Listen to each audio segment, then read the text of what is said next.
Welcome to the Karen Kenney Show. Hey, you guys, welcome to the Karen Kenney Show. I'm super duper excited to be here with you today. And I'm just going to tell you up front, this episode just might be a little extra weird. Like a little extra quirky. I don't know. Look, when inspiration strikes, like I run with it. I run with it. You know what I mean? Okay, so I'm just gonna dive right into this sucker. I was thinking the other day about the phrase mind your business. And the way that we use this phrase, mind your business, these days is like very sarcastic, very like, hey, butt out, hey, like keep it over there. We use it as a separation tool, a divisive tool. We use it as a way to like kind of cut people down, almost attack people, push them away, etc. And a really well-timed, like, mind your business, right, can actually be really effective. It can also be really offensive, you know what I mean? And I will just say this, and that's not what this whole episode is about. We'll talk, we can maybe talk about that another time. I also think that there are times when we should mind our own damn business, and there are times when to quote unquote just mind your business can be very dangerous for other animals, humans, groups of people, etc. But what this episode is about is I started thinking about that phrase, like mind your business. And you guys know that I'm a little bit of a word nerd. Like I like to understand where sayings come from and what words really mean and where they originated from and like what's the origin story of this word or this phrase or whatever. So I started getting curious, like where does mind your business come from? So of course, like a total like, little weirdo geek, I started to Google and research and look up some things. And so we're just going to dive right into this. And I hope that you are curious enough and you trust me enough. If you're new to the show, hi, you might be like, I don't know if I want to follow you down this rabbit hole.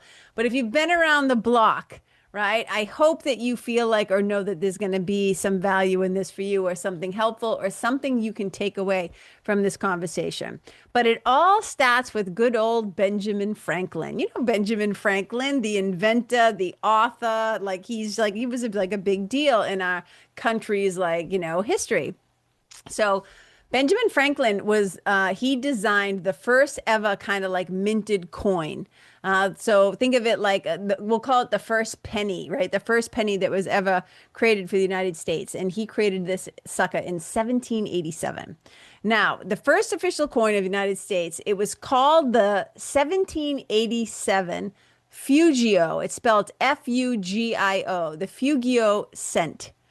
Like cent, like a penny. It's also referred to sometimes, though, as Franklin's cent or Franklin's coin.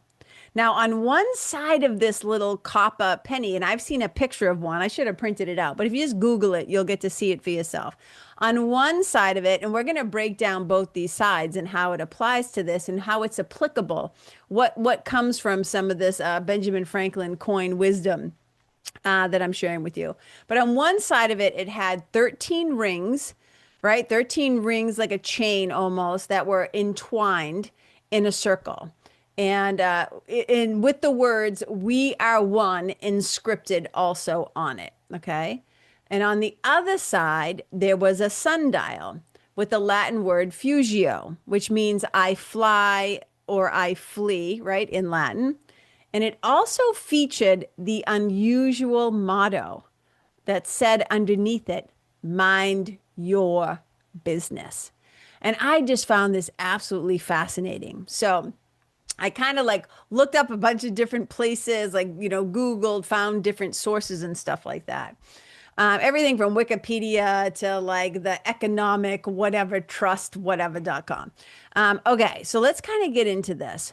So remember, we have on one side the 13 circles that are intertwined with the words "we are one." And then on the flip side of the coin, like think heads and tails, on the flip side of the coin, there's the Latin word "fugio," which means I fly or I flee.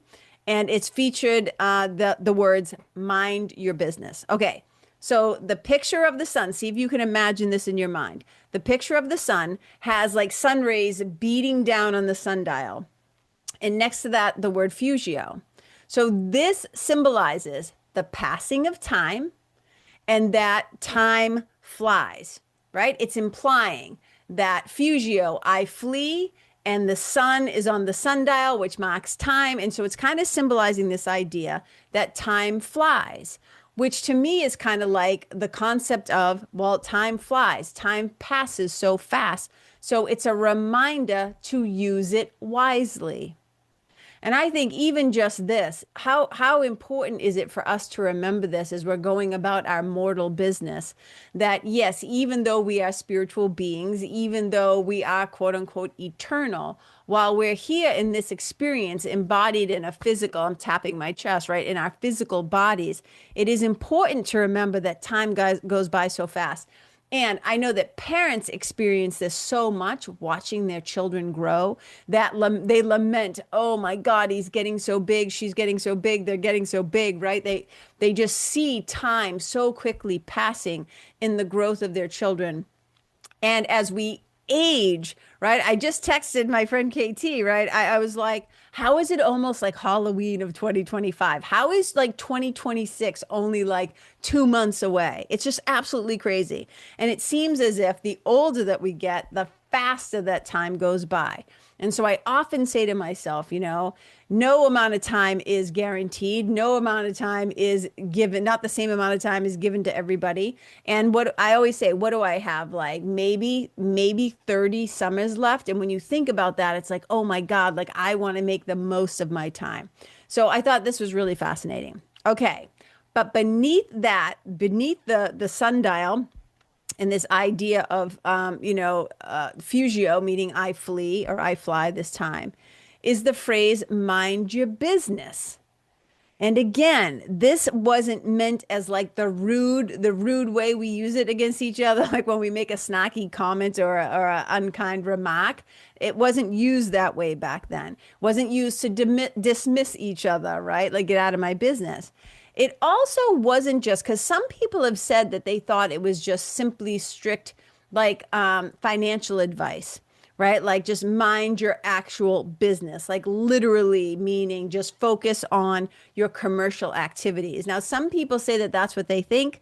I don't think of it just that way. I think of it, it was kind of like some guidance for us to look after our affairs. Time goes by fast. So like look after your affairs. Look at how you're spending your time. This is how I'm interpreting it, right? Mind your business. Mind the activities of your life. And some people say that it was supposedly Ben Franklin's way of encouraging hard work. Because remember, he was all about industrialism. He was all about like industry and being a hard worker and all this stuff, right? So it's his way of encouraging hard work and also encouraging self-sufficiency. But it was self-sufficiency in the new nation that they were kind of, creating at that time.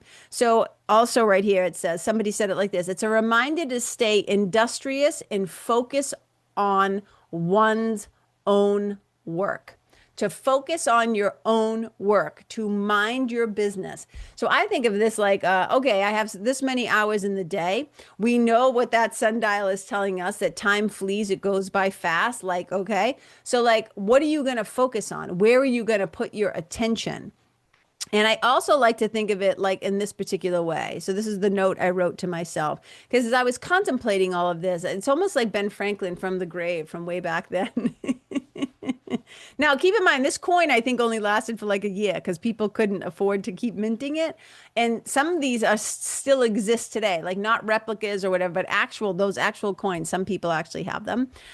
If you go on eBay and stuff, you can see them all over the place. But it says, I like to think of it like this. So to me, mind your business means pay attention, be aware, pay mind to your business, like what you're up to, the activities of your day-to-day life. I think of it like take it seriously. take your business, and I don't just mean commercially, like professionally, I mean like the day-to-day activities of your business and what you're up to and who you're creating life with and who you're partnered with and who you love and who you spend time with and your creativity and like all of that. Like mind it, take it seriously. And I got to thinking, like, honestly, if you're keeping your, as we sometimes say, keep your eyes on your own paper, if you are focusing on your own work, if you are focusing on your own stuff, your own creativity, your own art, your own relationship, your own business, right? Your own well being, your health, your mental health, all of it. If you stay focused on minding your own business, you don't have time to be meddling about in other people's affairs. You don't have time to be distracted by other people's shenanigans. And especially in this day and age with the internet and social media and just online, whatever, the TV. I mean, we are bombarded. We all know this, right? This is not new news to us. We are bombarded on a daily basis by all the thousands of other voices and opinions and new like the news and like everything that's going on. It is so easy to do everything but mind our own business. And I love this idea of just kind of the spiritual. I feel this is a very deeply spiritual message to really just pay attention, right? Where our focus, where our focus goes, our energy goes, right? Where our attention goes, it's like where you put your attention is kind of like where you're putting your love sometimes. Okay. So pay attention, be aware, and pay mind to your own business. Take it seriously because time flees, time flies. It goes by so fast. And there's a writer that I love. His name is Bob Goff. And when I was researching all of this, I looked up in one of his books that I have. I found this, which was fantastic, in a daily reader, that he said something about mind your business in this coin as well.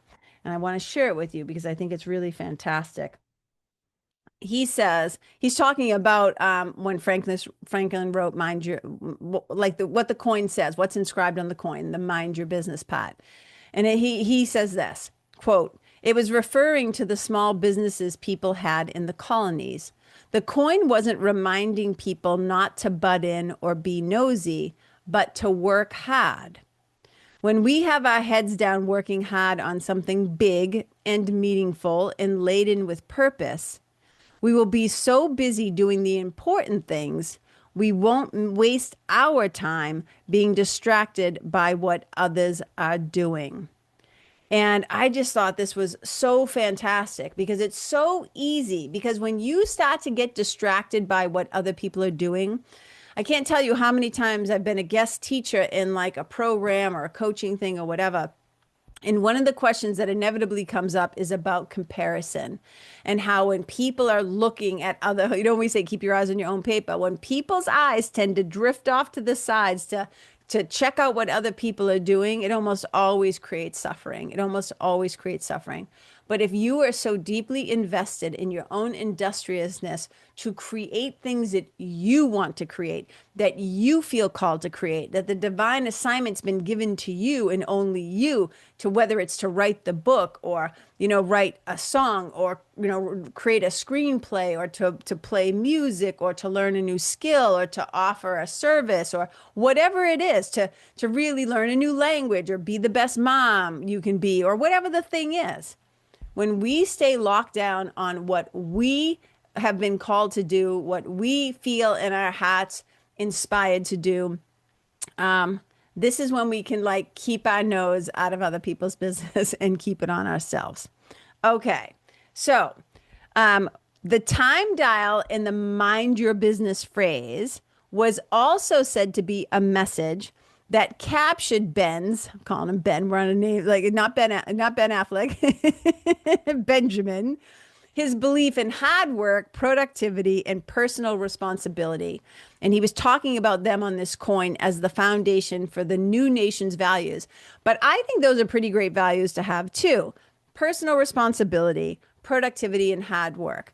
Now, this makes sense that I would find these things valuable because I'm a blue collar kid. I was raised in an immigrant city, right on the river with where part of the Industrial Revolution happened. But here's the thing. those things can also get way out of balance. We see it all the time. We have this very individual kind of rugged, pull yourself up by the bootstraps, like this idea in this country that you have to do it all by yourself. You better fucking like work your ass off. Nothing comes easy, nothing comes free. You gotta hustle, you gotta grind, you gotta.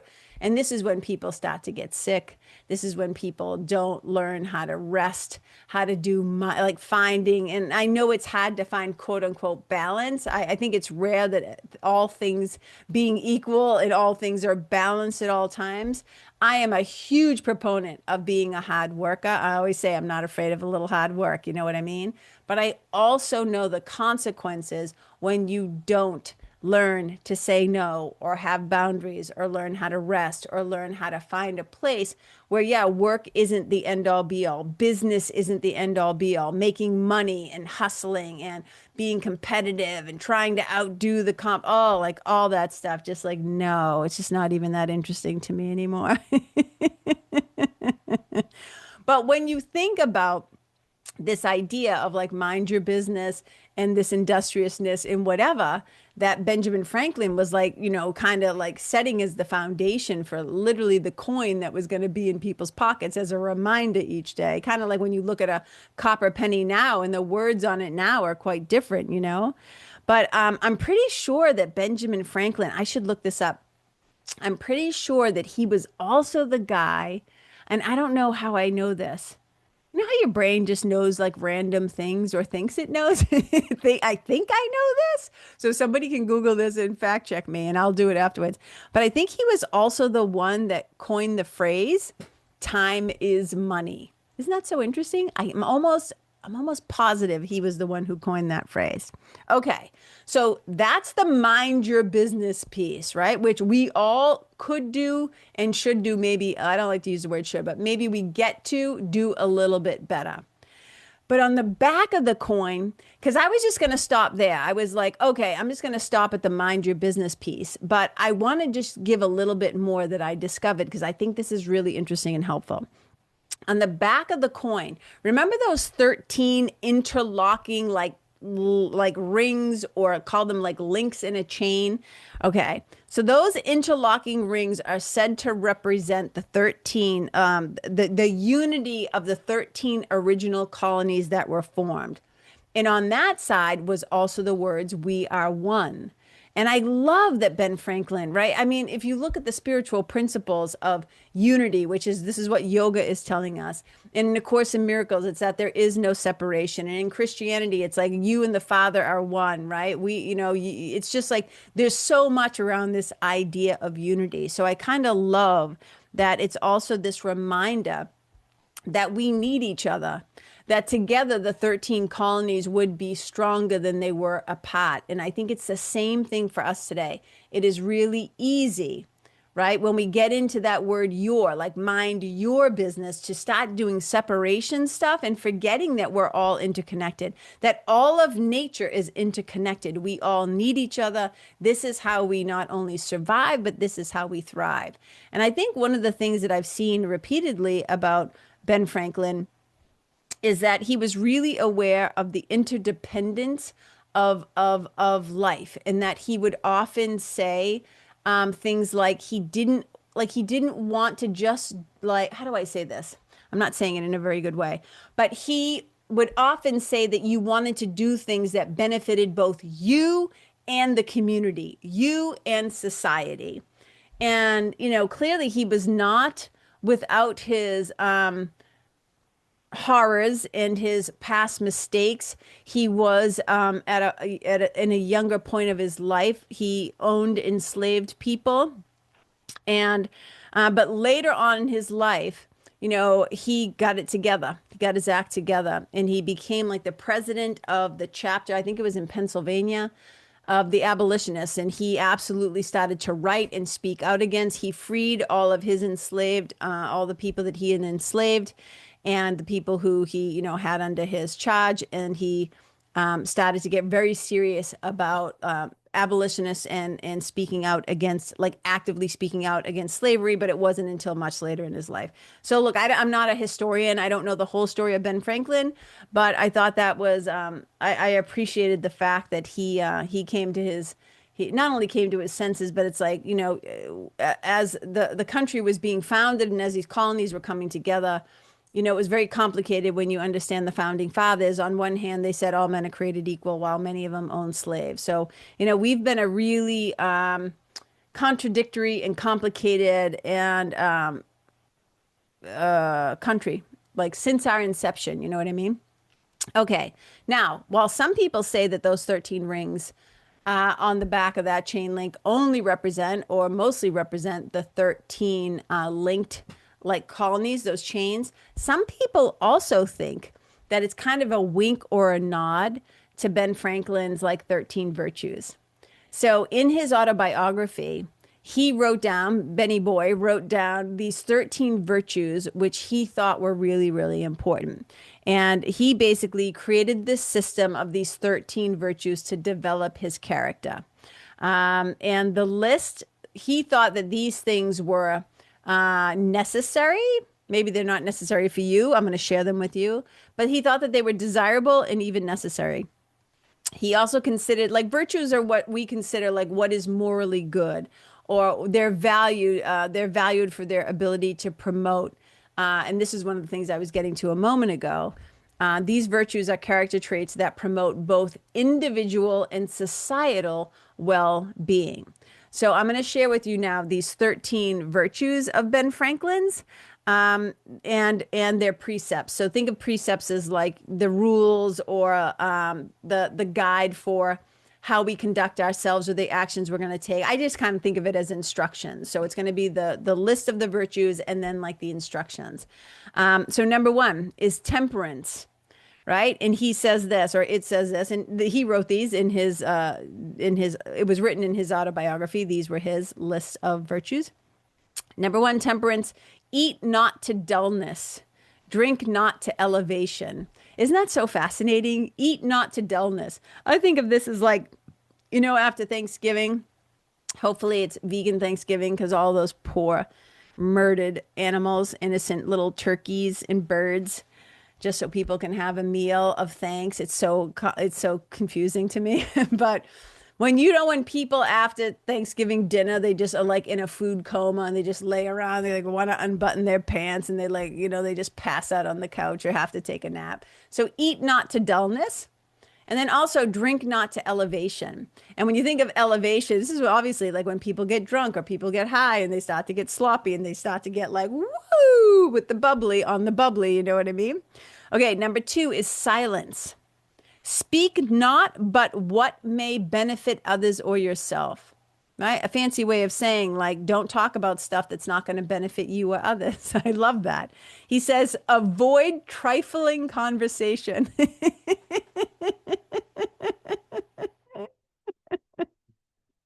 Avoid trifling conversation. That's so funny.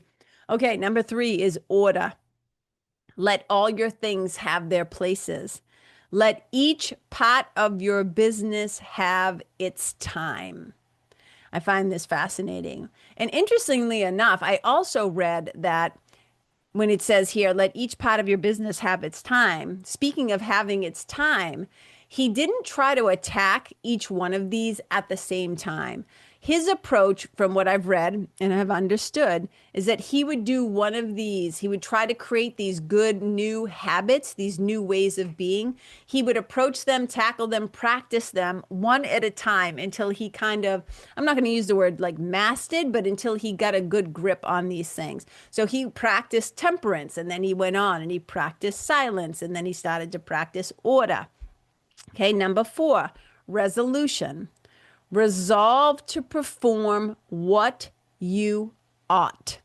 Meaning, perform what you got to do. Perform what you said you were going to do, what you have to do, like resolve to perform what you ought, like what is yours to do, right? Mind your business, do what you need to do. Perform without fail what you resolve. Okay, I think that's pretty good. So he just simply says those two things. Resolve to perform what you ought, Perform without fail what you resolve. Okay, number 5, frugality. Make no expense but to do good to others or yourself, i.e., waste nothing. I love this. And again, I love how he's including not just only you, because again, here in America, we can be very, like, again, individuals, hyper independent, all about me, and mine, and my family, and me, and ours, right? No, no, no. Make no expense but to do good to others or yourself, i.e., waste nothing. Number 6, industry. Lose no time. Be always employed in something useful. Cut off all unnecessary actions. I think this is interesting. Now here, again, some of these may resonate with you and some of them may not. But I wanted to share them because first of all, I just thought that they were really interesting. And number 2, I think that there's a lot of helpful advice in here if you can kind of use it in a way that supports you in your life. Number 7, sincerity. Use no hurtful deceit. Think innocently and justly. And if you speak, speak accordingly. How lovely is that? Use no hurtful deceit. Sincerity. Think innocently and justly. And if you speak, speak accordingly. What a beautiful way to approach people. What a beautiful way to use language. You know what I mean? Number 8, justice. Wrong none. Like wrong no one, right? Wrong none. By doing injuries or omitting the benefits that are your duty. Yes to justice, number 8. Love that. Number 9, moderation. Avoid extremes. Forbear resenting injuries so much as you think they deserve. Avoid the extremes of like going way over there or way over there. Try to kind of stay in the middle in moderation. Number 10, cleanliness. Tolerate no uncleanliness in body, clothes, or habitation. Number 11, tranquility. Be not disturbed at trifles or at accidents common or unavoidable. Man, I could do a whole podcast on tranquility. Be not disturbed at trifles. I love this. Or at accidents common, meaning shit that just is going to happen and happens often. Or that's unavoidable, shit you have no control over. What you're starting to see here is a little glimpse of his stoicism, right? You're starting to see a little bit of that stoicism in him. Okay, 12, like he was a reader of the Stoics, okay? He practiced stoicism. Okay, number 12, chastity. Here's another reason why I love this list, because I learned new words. Love when I learn a new word. He says chastity. Rarely use venery. Venery. Venery. I'm like, what is that? I look it up. What does it mean? Sexual indulgence. So rarely use venery / sexual indulgent, but for health or offspring. Never to dullness, weakness, or the injury of your own or another's peace or reputation. That is such a good one too, right? Don't do things, and we can just apply this to anything, not just sexual indulgence. Don't do things to dullness, right? You do it to a point where you become dull, your mind becomes dull, your energy, your presence, everything, your spirit starts to, not that you can affect your spirit, but like your soul almost becomes dull, or that you become weak, right? And don't do things to the injury of your own or another person's peace or reputation. How beautiful is that? Okay, number 13, humility. I thought, fascinating. What's he going to say? Listen to what he says. He just says 4 words. Imitate Jesus and Socrates. Humility. Imitate Jesus and Socrates. I don't know about you. Maybe you stopped listening a while ago, but I found this so fascinating. And I see how kind of all of this stuff, like you get a really good glimpse of who this person is and why he said to mind your business. these 13 virtues and their precepts totally make sense for me when I look at that coin and understand the mind that kind of created and minted this first coin. And even his industriousness of like his creativity and his like how he was an inventor, that the way that his mind thought. And again, the guy clearly didn't always get it right. In fact, he did a lot of harm, I'm sure, in his own, like in those ways that he did. And again, I'm not a historian, so please forgive me if you're somebody who has read a lot about him and you're like, hey, what are you talking about? This guy was a piece of shit. I don't know. I only know what I know so far, and I'm learning more all the time. Um, but I wanted to share that with you and share because again, like I said, I took so much away from this and I thought it was really interesting. And if we remember this Fugio cent, if we remember this Franklin coin and this idea that time flies, right? Time flies. It goes by so fast, like mind your business. So with the time that we have left on the planet, which none of us know our exact day of death or our time of death, it's like with the time that we have, let's make use of it. Let's mind our business. And let's have part of our business be about the care and the paying attention also of others and their needs and not creating harm for ourselves or anybody else. I just thought that this was a really fantastic thing to share. And I hope you enjoyed it. And I hope you got something out of it like I did. And like I said at the beginning, this is going to be a little bit of a quirky kind of an episode. But again, like I said, I just follow my internal, when my inner teacher speaks, when spiritual team says like, do this, I trust it and I follow my instructions. So I'm going to trust that somebody out there is going to get something from this. And thank you so much for spending some time with me. Thank you so much for being here and listening.